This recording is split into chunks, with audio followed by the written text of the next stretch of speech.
창세기 23장 1절 한 절을 우리 함께 읽었는데요. 사라라고 하는 아브라함의 아내의 마지막 죽음에 대한 이야기입니다.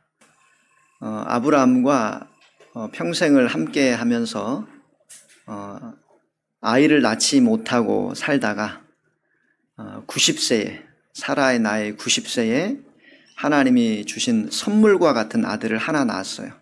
이삭이죠. 그래서 이삭을 낳고 37년을 함께 이삭과 살다가 이삭이 37살 때 사라가 세상을 떠나게 됩니다. 그래서 오늘 말씀에 사라가 죽은 횟수, 그래서 사라가 누린 횟수가 127년이라고 성경이 소개하고 있습니다. 네, 여러분, 성경에 한 여인의 죽음과 그 횟수를 소개하는 사건은 딱 사라밖에 없어요. 사라라고 하는 여인은 히브리서 11장의 믿음장에서도 믿음으로 아브라함은로 끝나지 않고요, 믿음으로 사라는 아내도 역시 동일하게 믿음의 사람으로 소개됩니다. 사라라고 한 여인은 굉장히 특별한 여인인 것 같아요. 마지막 죽음의 순간까지 그가 죽었을 때 나이가 127세라는 것을 정확하게 밝히고 있는 한 여인. 그리고 오늘 이 23장의 사건은 아브라함이 사라가 죽은 후에 굉장히 많이 슬퍼했어요. 애통하고 평생을 자기와 함께 수천 킬로를 여행해 와서 이방의 땅에서 이주해서 고생하며 살았던 여인, 그리고 자식이 없어서 항상 마음고생이 심했지만 아들 하나, 왜냐하면 당시로선 자식이라는 것은 기업이기 때문에 힘의 상징이거든요. 그러니까 많이 외로웠을 삶의 부분들. 어쨌든 아브라함은 사라가 죽고 굉장히 많이 슬퍼하고 애통했습니다. 그러다가 이 사라의 시신 앞에서 갑자기 아브라함이 벌떡 일어나서 나갑니다. 문득 어떤 마음이 들었는지, 어떤 변화가 있었는지 갑자기 뛰쳐나가더니 그 지역에 유지가 되고 있는 헷 족속을 찾아갑니다. 그러면서 내 아내가 세상을 떠났는데, 죽었는데 내 아내를 매장할 매장지를 좀 너희들로부터 사겠다. 그렇게 갑자기 뜬금없이 어느 순간 일어나서 묘지를 찾으러 다니는 거예요. 매장지를. 이 상황을 이제 보고 있는 헷 족속과 주변의 사람들은 이 아브라함에 대한 이 평가가 남달랐습니다. 그래서 아브라함이 아내를 매장할 매장지를 요구했을 때 얼마든지 네가 원하면 주겠다는 거예요. 아니, 팔겠다가 아니라 어떻게 했다고요? 주겠다고요. 어디를 원하느냐? 얼마를 원하느냐? 그게 무슨 말일까요? 이 아브라함이 지금까지 이 지역에서 어떻게 살아왔는가를 단면적으로 딱 알아볼 수 있는 표현이에요. 이 헷 족속이 아브라함을 뭐라고 하냐면, 당신은 하나님이 세우신 우리의 지도자라, 이렇게 말해요. 근데 아브라함은 그들에게 뭐냐면, 나는 당신들에게 이 타지에서 이곳에 와서 사는 쉽게 말하면 거류민, 이방인이다, 나그네다, 이런 마음이에요. 이곳은 당신들의 땅이고 우리가 이주해 살고 있는데, 그러나 이 헷 족속의 사람들은 아니라 당신 우리의 하나님이 세우신 우리의 지도자라. 원하면 어디든지 무엇인지 주겠다. 이거를 3번이나 이야기합니다. 3번이나. 그래서 이 아브라함은 얼마든지 이 사람들의 호의를 따라서 그러면 나에게 매장할 이런 땅을 달라, 이렇게 할 수도 있는데, 아브라함은 극구 아니라고 하면서 내가 사겠노라고, 돈을 지불하고 사겠노라고 계속해서 해서 은 400세겔이라고 하는 굉장히 큰 돈을 지불하고 이 사라가 묻힐 매장지를 사게 됩니다. 그래서 사실 묻힐 매장지니까 그렇게 클 필요가 없잖아요. 그냥 우리 성경에 나타나는데 막벨라 굴이라고 하는 그 땅을 있으면 되는데, 그 땅만이 아니라 그 땅이 속해 있는 그 밭을 전체를, 그 전체를 다 사게 됩니다. 아브라함이 값을 지불하고 땅을 샀는데 이제 오늘 우리가 생각해 볼 부분이 왜 갑자기 그랬을까요?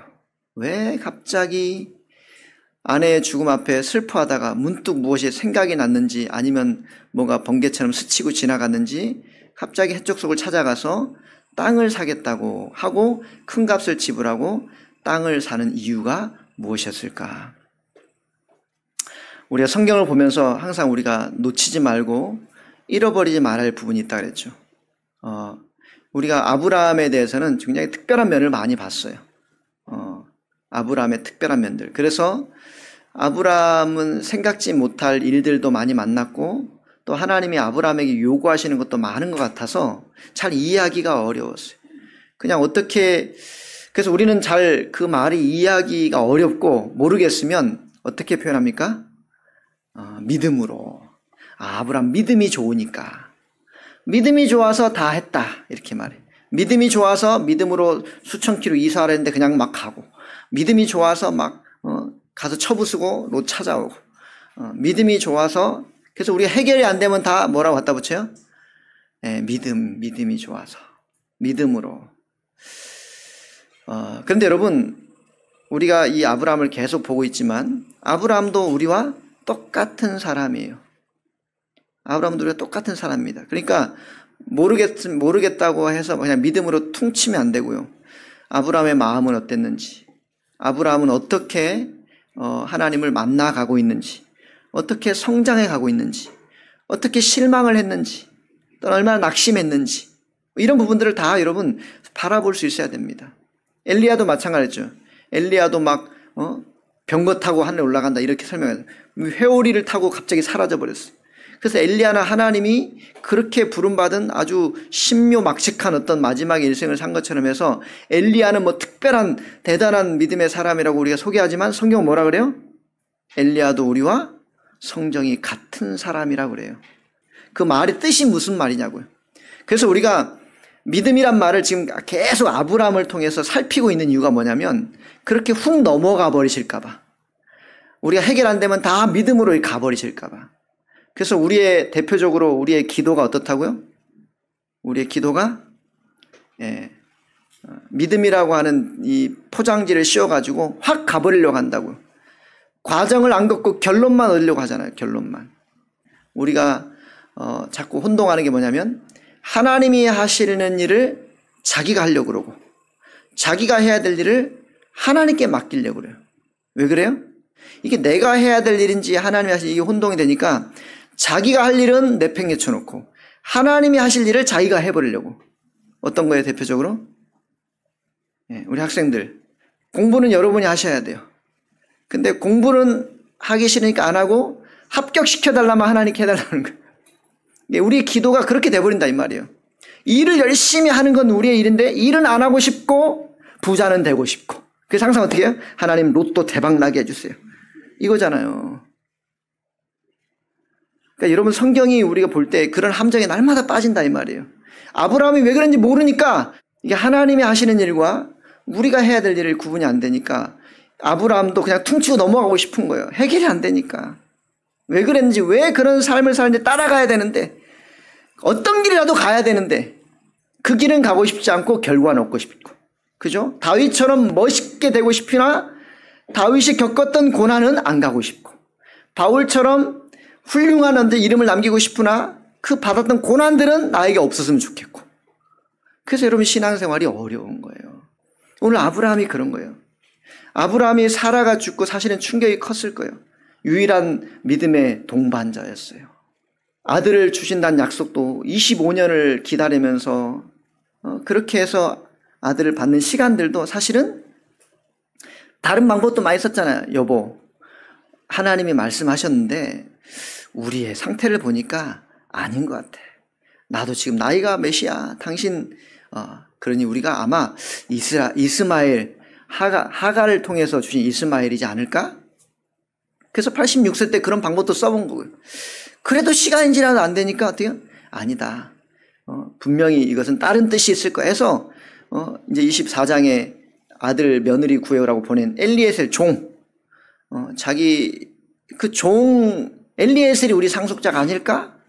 아브라함도 사라도 인간적인 마음에 그런 이야기, 그런 삶을 살았어요. 그러니까 여러분, 이 살아온 시간과 세월만큼이나 아브라함도 수많은 고민과 그 근심과 하나님 뜻이 뭘까 알 수 없어서 그런 과정을 겪어오는 거예요.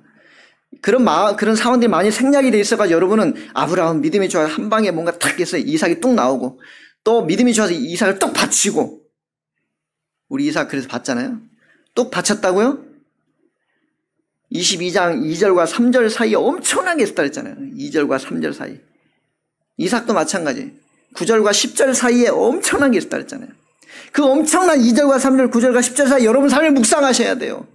그게 없이 그냥 확 가버리니까 한 계단 한 계단 한 계단 힘드니까 안 올라가고 한 방에 뚝 갈 수 있는 방법은 없을까요? 이게 인생들이 항상 추구하는 삶이에요. 신앙은 절대 그렇게 크지 않습니다. 그래서 오늘 아브라함이 왜 갑자기 시신 앞에서 우울하고 낙마하고 있다가 벌떡 일어났을까? 저는 이렇게 여러분에게 말씀드리고 싶어요. 아브라함은 하나님의 약속의 말씀이 생각이 났어요. 생각이 났습니다.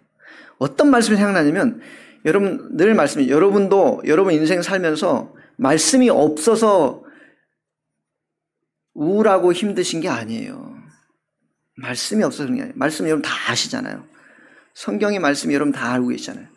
그런데 왜 말씀이 있는데도 왜 삶이 그럴까요? 우리 인생을 가만히 보니까 말씀이 없어서가 아니고요. 말씀이 있는데 그 말씀이 무슨 말씀인지를 아직 밝혀지지가 않았어요. 나한테는. 드러나지가 않아요.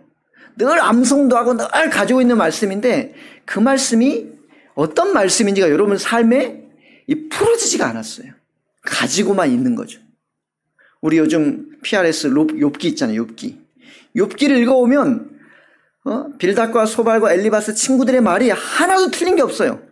그럼 욥의 말이 틀려요? 아니에요. 틀리지 않아요. 욥의 말도 다 맞아요. 그러니까 여러분, 그 말이 하나도 틀린 게 없는데 왜 갈등이 될까? 왜 문제가 되고 왜 계속 이런 상황이 될까?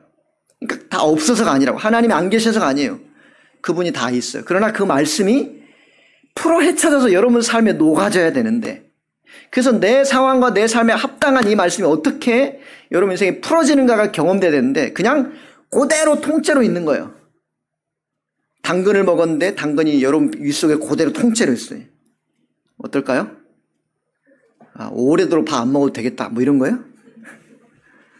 최한 거죠. 얼마나 불편해요. 지금 먹었는데 속에 그대로 있으면 이게 다 녹아져서 여러분 피가 되고 살이 되고 이렇게 가야 여러분이 에너지가 나고 힘이 나고 사는데 즐거움이 있는 건데, 이게 안 풀어져 그대로 있으면 그게 있는 게 여러분이 괴로운 거예요. 그래서 여러분 신앙생활 어렵잖아요. 차라리 말씀이 없었으면 내가 죄책감 안 갖고 막 마음대로 살 텐데, 속에 말씀이 있어가지고 이러지도 못하고 저러지도 못하고 지금 곤란스럽잖아요. 할렐루야. 아멘 별로 하고 싶지 않으시죠 지금은. 아브라함이 그랬단 말이에요. 약속의 말씀이 이미 오래전부터 75세 그때 처음 부르실 때부터 주어졌어요. 근데 그게 무슨 말인지가 지금까지 살아오면서 아직 풀어지지 않는 게 있어요. 12장 말씀해 보니까 봅시다. 12장 6절 7절 말씀 한번 띄워주세요. 같이 읽읍시다. 아브라함이 그 땅을 지나 세겜 땅 모레 상수리 나무에 이르니 그때 가나안 사람이 그 땅에 거주하였더라. 여호와께서 아브라함에게 나타나 이르시되 내가 이 땅을 내 자손에게 주리라 하신지라. 자기에게 나타나신 여호와께 그가 그곳에 제단을 쌓고, 이게 12장이니까 언제예요? 아브라함이 부름 받고 여기 온 지 얼마 안 된, 계속해서 하나님의 약속이 뭐예요? 내가 땅을 주시겠다고 하시는데 그걸 나한테 주시겠다고 안 하고 어떻게? 네 자손에게 주겠다고 했어요. 땅을 주겠다고 하시는데 하나님의 약속이 뭐예요? 자손과 땅이에요. 자손과 땅의 약속인데 그 땅은 언제 주시냐면 나한테가 아니고 내 자손에게 주겠다는 거예요. 이게 초창기 아브라함이 하나님 부르신 초창기에 하셨던 약속이에요. 근데 이 약속이 이때만 했어요? 아니요. 계속 하세요. 계속. 계속 아브라함은 이 약속이 계속 반복돼요. 하늘의 별, 바다의 모래, 티끌 같은 이것을 내 자손에게 주시겠다고. 그러니까 아브라함한테는 줘요, 안 줘요? 네. 일단 첫 번째 자손이 있어요, 없어요? 자손도 없어요. 그러니까 자손이 없으면 땅 받아요, 못 받아요? 없어요. 자손이 일단 생겨야 땅을 받는 거예요. 근데 자손이 없잖아요. 지금 자식이 없잖아요. 언제 자식이 생겼어요? 100세 때. 100세 때. 자식이 생기고 보니까 이제 뭐만 보여요? 자식만 보여요. 약속이 사라져 버렸어요, 갑자기. 약속이. 이삭이 태어나니까 어때요? 이야, 기가 막힌 하나님의 놀라운 역사. 내가 수십 년을 기다려서 진짜네 이걸 경험했어요. 진짜네. 뭐가 진짜예요? 그렇죠. 하나님의 약속이 진짜네. 자식이 진짜네 아니고요. 하나님의 약속이 진짜네죠. 이거를 놓치면 안 된다. 이 길을 놓치면 안 된다니까요. 우리 계속 헷갈려요. 뭘 헷갈냐면 항상 보이는 것만 보려고 그래요. 진짜 원인을 봐야 되는데 원인은 항상 누구세요? 그렇죠. 그분이시잖아요. 그분이 처음부터 나를 불렀고 내가 원한 게 아니에요. 그분이 나를 불렀고 그분이 나를 가게 했고 그분이 나에게 주셨고 그분이 나를 행하시는 거예요. 항상 우리의 삶에 근본적인 원인과 동기가 되시는 그분을 놓치면 여러분 계속 뭐만 보냐면 현상만 보는 거예요. 상황만 보는 거예요. 결과만 보려고 한다고. 아들을 주셨단 말은 와 아들 줬다만 놀라지 마시고요. 말씀하신 대로구나. 약속하신 대로구나. 그러면 어떻게 되는 거예요? 계속 끊임없이 그 약속을 찾아야죠. 약속을 따라야죠. 도대체 무슨 약속인지 봤어야죠. 이거를 아브라함이 사는 동안 이삭이 얼마나 예뻐요.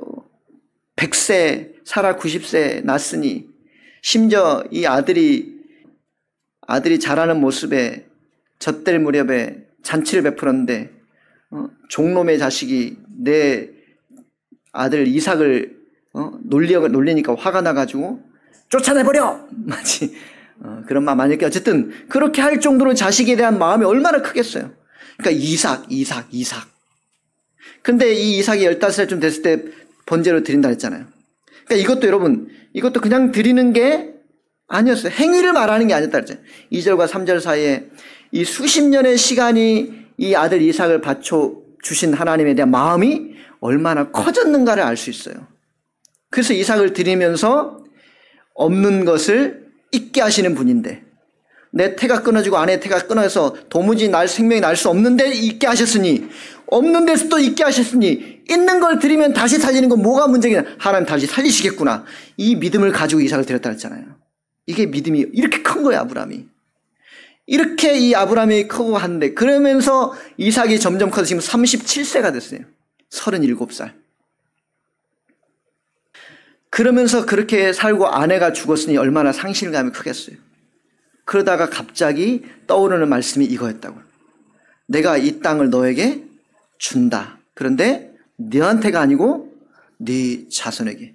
이 똑같은 이야기를 사도행전 7장에서 스데반이 설교를 해요.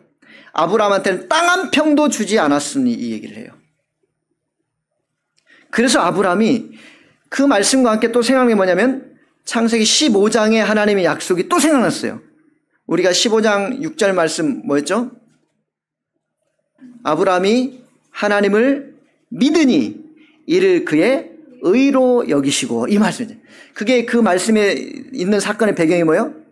하나님의 언약 체결식에 짐승 쪼개놓고 그 사이 지나가면서 그래서 증거를 보여주시는 굉장히 중요해요. 그래서 아브라함이 믿었다는 말이 처음 나오고 이 믿었다는 말 다음에 그것을 의로 여기셨다. 그리고 나와서 하나님이 다시 한번 약속을 하신 내용이 등장하는데 봅시다. 창세기 15장 15절 16절 같이 시작. 너는 장수하다가 평안히 조상에게로 돌아가 장사될 것이요 네 자손은 4대 만에 이 땅으로 돌아오리니. 이 말씀이 생각이 난 거예요. 아브라함한테. 이 말씀이. 이게 왜 중요한 말씀이에요? 그래요. 아브라함이 맞아요. 아브라함은 나한테 자식 주시고 땅 주시고 뭐 이런 부분들에 대해 크게 생각하지 않았어. 어쨌든 그래 하나님의 아들 주신 거 보니까 맞구나 이렇게만 생각했지 그 말씀의 내용과 삶이 미래가 어떻게 될 것인지 아주 잘 몰라요. 안에 늘 있지만 그게 뭔지를 몰라요. 그러다가 아내가 죽으면서 문득 이 말씀이 생각이 났는데 아브라함한테는 너는 어떻게 한다고? 그냥 너는 편안하게 죽는다. 그러니까 너는 네 인생 그냥 그대로 갈 거야. 그런데 네 자손은 누구? 지금 아브라함한테 뭐가 중요해요? 자손이 중요하잖아요. 왜? 하나님의 약속이 누구 때에 이루어질 거니까? 자손 때. 아브라함은 그걸 못 보고 죽었어요. 그러나 믿음으로 자손 때 이루어질 줄 알고 갔다고요. 자기가 보지 못하고 자기 경험도 못해요. 나는 그냥 살아 죽는 것처럼 그냥 죽을 거예요. 그리고 편안하게 묻힐 거예요. 그런데 네 자손은 아니에요. 그러니까 하나님의 약속이 지금 이미 오래전에 했던 약속이 하나씩 하나씩 성취가 되는데 아내가 죽고 나니까 이게 문득 생각이 난 거예요. 아내가 죽었네? 그럼 나도 얼마 안 남았네? 그럼 나도 죽겠네? 근데 내가 죽어버리면 이 약속은 어떡하지? 하나님의 약속 어떻게 되지? 이삭 지금 결혼도 안 했는데 자손이 있어야 뭔가 계속 될 때 이삭 결혼도 안 했는데 지금 내 자손들 계속 하늘의 별 바다의 머리가 막 꿈에서도 나오고 막 계속 뭉실뭉실하는데 자식이 하나밖에 없는 장가도 안 가고 있어요. 그러니 이 꿈이 몽실몽실 늘 피어나는 그 꿈이 어떻게 아브라함한테 이게 그래서 아브라함이 가만히 시신 앞에 이게 울고 있을 때가 아니라 이런 마음이 드는 거예요. 제가 제 표현입니다. 이게 울고 있을 때가 아니고 도대체 이 약속이 무엇인가 가만히 생각하다가 내 자손은 4대 만에 돌아온대요. 그러면 4대 동안 어디 간다는 얘기예요? 네? 4대 아브라함 이후에 4대 만에 다시 지금 이 땅으로 돌아온다는 거예요. 이 땅은 하나님이 약속하신 땅이잖아요. 아까 거기서 제사 드렸다고 예물 드렸다고 그러니까 하나님과 약속이 분명히 선언된 땅인데 이 땅으로 다시 돌아오겠다고 하는 걸 보니까 이제 이 사이에 4대가 어디가 있다는 거예요? 이 땅에서 나갈 거라는 거잖아요. 지금 어디로 갈 거란 얘기예요. 그리고 나중에 돌아온다는 얘기죠. 그러면 이 후손들이 이 자손들이 어떻게 아냐 어떻게 이 땅이 하나님이 약속한 땅인지 이 땅이 어떤 땅인지 문득 아브라함에게 이 마음이 드는 거예요. 이 창세기 15장의 약속이 4대 만에 돌아온다. 이 말씀을 왜 하셨을까? 이 말씀을 왜 하셨을까 나한테? 이 아브라함이 계속되는 약속이 한 번 하신 게 아니고 여러 번 반복해서 하신 약속들 중에 이 4대 만에 돌아온다는 얘기가 문득 생각하는데 이걸 왜 생각이 났죠. 그럼 분명히 내 자손들이 이 땅에서 계속 거주하지 못하고 떠날 일이 생기겠구나. 어떤 상황이 발생하겠구나. 그러나 그 상황이 발생해도 하나님은 당신의 약속을 행하시겠지. 분명히 행하실 줄 믿었죠. 그런 걸 믿는 거예요. 아브라함은. 그게 아브라함이 지금 하나님을 알아가고 있는 거예요. 4대 만에 돌아오신단 말도 내가 이렇게 터를 잡고 아브라함의 재산이 얼마나 컸어요. 은 400세겔 주고도 그 땅을 살 만큼 아주 풍성하고 넉넉한 아주 큰 부자란 말이에요. 그러니까 이 땅에 수많은 해족속이나 방백들이 당신은 우리의 지도자입니다라고 인정할 만큼 영향력이 굉장한 사람이에요.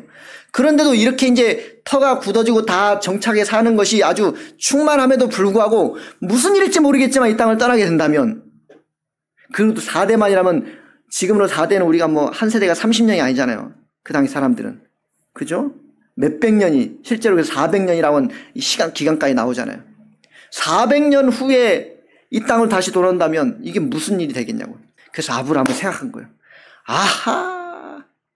하나님이 나를 통해 주신 말씀은 내가 죽고 사라져도 내 자손 대대로 이어갈 건데 그 자손들이 어디 가서 어떻게 무엇을 하고 살지 내가 다 알지 못하지만 반드시 돌아오게 하시겠구나. 그때 돌아왔을 때 이 자손의 삶이 이 땅이 하나님이 약속하신 땅이라는 것을 이 자손들이 알아야 되니 이것을 그냥 스쳐 지나간 바람처럼이 아니라 분명한 증거와 흔적들을 가지고 내가 사는 것이 나에게 주신 마음이구나 해서 그냥 준단 땅을 어떻게 해요? 다 값을 쳐서 어떻게? 그래서 여러분 성경 자세히 보세요. 23장 보면 성문에서 수많은 사람들이 해쪽 속에 모든 사람이 지나가고 있는 그 성문에서 모든 사람들이 보는 앞에서 도장을 찍는 거예요. 쉽게 말하면 문서화를 우리로 말하면 문서화를 시켜서 누구도 이 땅이 아브라함의 소유다. 그 백성의 소유라는 것을 누구도 부정하지 못할 그 서류 작업을 딱 해놓는 거라고요. 도장을 거기서 꽝꽝 찍어요. 이 속엔 또 한 가지 중요한 비밀이 있어요. 사라가 죽고 보니까 하나님의 약속이 다시 떠올랐어요. 아들 이삭을 한 20몇 년 전에 아들 이삭을 바쳐라 했을 때 그때가 생각났어요. 아들 이삭이 죽어버리면 나는 어떡하지? 아니 이 약속을 따라 줬는데 그 약속을 또 다 데려가 버린다고요? 이거는 이해가 안 되는데 그 말한 아까 22장 2절 3절 사이에 아브라함이 만든 하나님, 아하, 로마서 말씀 보니까 없는 데서 또 있게 하시는 분인데 죽은 자 살리시는 게 뭐가, 그래서 부활에 대한 소망을 이삭을 바칠 때 생각했단 말이에요. 아, 죽은 자도 살리신다는 거구나. 죽었지만 함께 하겠구나. 이거 이삭 때 경험했거든요. 사라가 죽음 이후에 다시 그것이 다시 생각이 나는, 아하, 내 아내가 죽었지만 다시 만나는, 다시 재회하는, 다시 하나님의 은혜 속에 함께는 죽어도 사는 은혜가 있겠구나. 그래서 이 죽음의 이 모든 것들을 믿고 하나님은 그 약속의 땅에 아내를 묻어요. 이 약속이 아브라함의 약속과 이 모든 것이 그렇게 끝나지 않아요. 그래서 이 자손 대대로 그 막벨라 골이 뭐가 되냐면 하나님의 약속의 모든 것이 성취되는 장소가 돼요. 거기에 누가 묻혀요? 이게 중요해요, 여러분. 그 하나님의 약속, 그러니까 여러분 우리가 야 아브라함은 갑자기 뜬금없이 이렇게 했다 이런 게 아니고요. 하나님의 약속은 틀림없이 이루어지고 성취되는 증거들을 여러분이 살면서 반드시 확인하셔야 돼요. 그게 우리의 믿음의 삶이에요. 믿음이라는 것은 모르는 걸 툭 뛰어서 퉁치는 게 아니고요. 그 흔적들, 여러분 인생의 세밀한 속에 하나님의 흔적들을 찾는 게 여러분 믿음이에요. 그게 하나님의 어떤 분이가 만나는 거라고요. 아프면 왜 아픈지, 누구를 만나면 왜 만났는지, 어딜 가시면 왜 갔는지, 이런 일은 여러분을 왜 주시는지, 그 속에 담겨진 하나님의 약속과 하나님의 말씀이 어떻게 여러분 인생에 성취되어 가는가를 확인하시는 게 믿음의 삶이라고요. 그래서 아브라함은 이 막벨라 굴에 자신도 묻혀요. 사라가 묻히고 자신이 묻히고 후에 아들 이삭이 묻히고 또 24장에 시집온 아내 리브가가 묻히고 또 누가 묻혀요? 그 아들 이삭의 아들 에서가 아니고 야곱이 묻혀요. 야곱이 묻히고 그 다음에 또 묻히는 사람이 야곱이 사랑했던 라헬이 묻혔으면 좋겠는데 라헬이 묻히지 않고 레아가 묻혀요. 이게 무슨 얘기냐고요. 여러분 이걸 잘 생각해 보셔야 돼요. 그러니까 우리가 생각하는 방식하고 하나님이 일하시는 방식은, 하나님은 정확하신 분이세요. 하나님은 당신의 약속을 명확하게 하시는 분이시라고요. 왜 그렇게 사랑해서 14년을 바쳐서 일했던 라헬을 거기에 묻지 않고 거기엔 레아가 묻히냐고요. 이것이 하나님의 성경의 약속이라고요. 신비로운 거예요. 이 신비로운 구원이 저와 여러분의 구원이에요. 레아가 묻힌 이유는 레아의 자식이 6인 있는데 그 넷째 아들이 누구예요? 유다. 넷째 아들이 유다예요. 유다의 소생이 바로 다윗이고 그리스도예요. 그러니까 라헬의 소생은 요셉과 베냐민이에요. 요셉과 베냐민은 분깃을 많이 받았지만 이 땅에서 받은 분깃으로 하는 게 아니고요. 하나님의 약속으로 하는 거라고요. 그게 믿음의 복이에요, 여러분. 여러분 믿음의 사람이라면 하나님의 약속이 여러분 인생 가운데 어떻게 펼쳐지는가를 확인하시는 것이 내 믿음의 근거가 돼야지, 내가 이 땅에서 어떤 현상을 많이 받는지가 중요한 게 아니라고요. 이 땅에서 아브라함이 부자 되고 욥도 부자 되고, 믿음의 사람 부자 되는구나, 현상을 보는 게 아니라고요.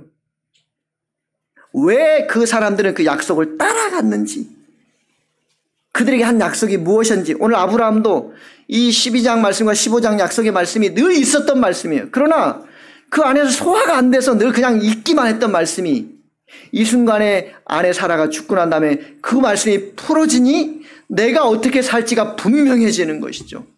그래서 그 약속이 성취되는 기쁨을 미리 본 거예요. 아직 자손이 있지도 않지만. 그래서 여러분 이 사라가 죽고 이 3년이 지난 이삭이 40세 때에, 창세기 24장 40세 때, 24장 40세 때, 그때 아들 장가 보내라고 며느리 찾는 거를 엘리에셀이 보내는 거예요. 내 동족에게 가서 반드시 그 며느리를 데려와야 된다가 약속이, 아브라함의 기도가 약속이었어요. 왜 이렇게 맹세했어요? 왜 아브라함은 이 맹세를 해요? 엘리에셀 불러놓고 내 환도표에 손 넣어라. 나의 맹세고 이게 하나님의 맹세고 너의 맹세해야 된다. 조건이 뭐냐면 반드시 딴 데 가서 찾아오면 안 된다. 내 동족, 내 형제한테 가야 된다. 그래서 엘리에셀이 한 700km 되는 나홀 자기의 형제 집으로 가요. 그리고 거기 가서 사람을 찾는데 자기 기도한 대로 딱 맞는 한 여인을 만나요. 그런데 엘리에셀이 고민했다 그랬죠. 근데 주인님, 찾긴 찾는 건 제가 어떻게든 갈 텐데 안 따라온다 그러면 어떻게 해줘? 안 따라온다 그러면. 그렇잖아요, 여러분. 700km라고 수개월을 거쳐서 그 어려운 공경을 뚫고 가서 지금 만났는데 누군지 알고 따라가고 어떻게 될 줄 알고 따라오겠다는 거예요. 만약에 리브가가 안 오겠다 그러면 어떻게 하면? 오늘 아브라함이 뭐라 그래요? 너 책임 아니다. 넌 자유다. 너는 가서 전하기만 하면 된다예요. 나머지는 따라오는지 안 따라오는지는 그건 하나님이 아신다. 너는 거기에 아니라 네 사명만 하면 된다. 그래서 리브가를 찾아서 반드시 데리고 와야 된다. 왜 데리고 와야 되는 거예요? 왜 아브라함이 이걸 고집해요? 왜 데리고 와야 돼요? 그게 하나님의 약속이었잖아요. 이 땅을 준다고, 이 땅을. 이삭이 절대 가면 안 된다는 거예요. 그 며느리가 와야 되지.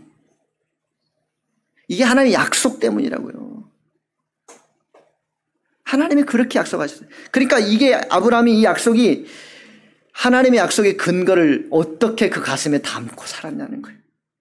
없어서가 아니고 있는데 그것이 이해가 되고 소화가 되고 풀어져서 분명해질 때 그의 삶은 움직이고 이렇게 아브라함은 풍성해져 가고 있는 거예요.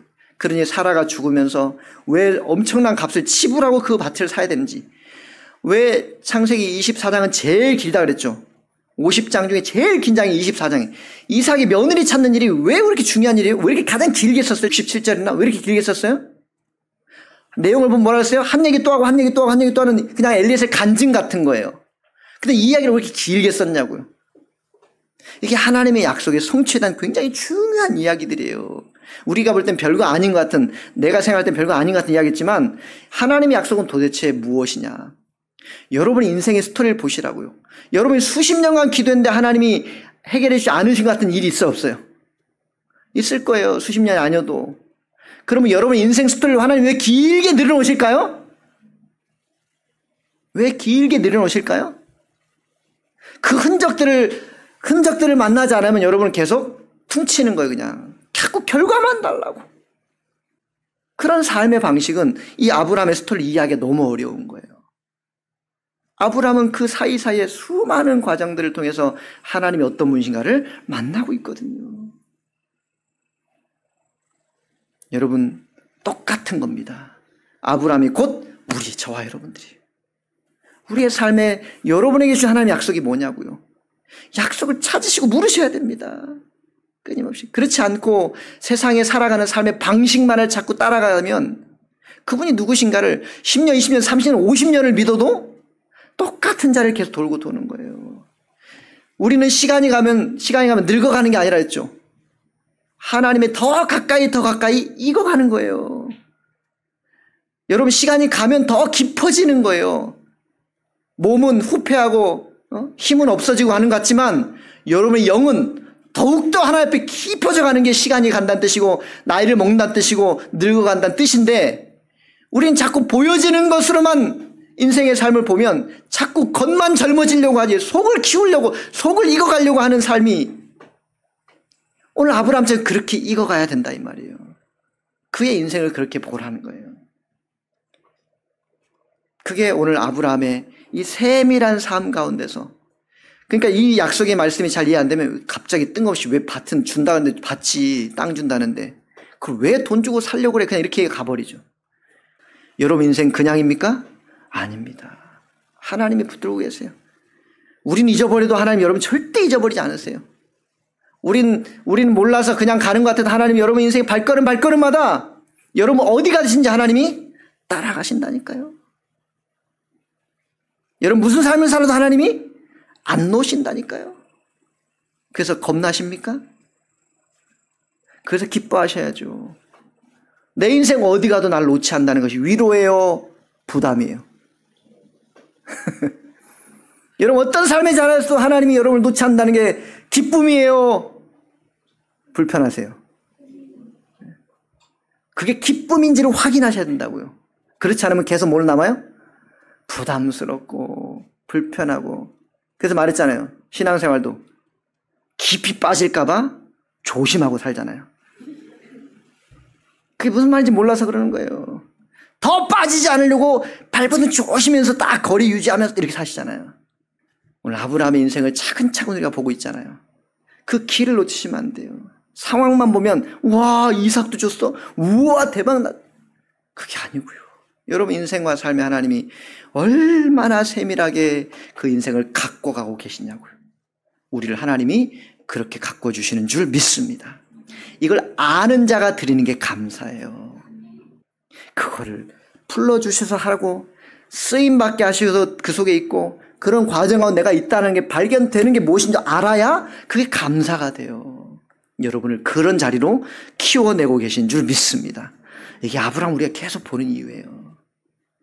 오늘 이 말씀의 자리에서 막벨라 굴을 왜 그렇게 했는지, 왜 아들 장가 보낸 일들이 아주 상세하게 기록이 됐는지, 터무니없이 그냥 이상하게 많은 이야기, 뭐 그냥 어디 매장됐다 이렇게 하면 되는데 왜 나이 127세를 누리고 그렇게 죽었다, 어디 묻혔다, 이게 무슨 큰 이야기 같아요?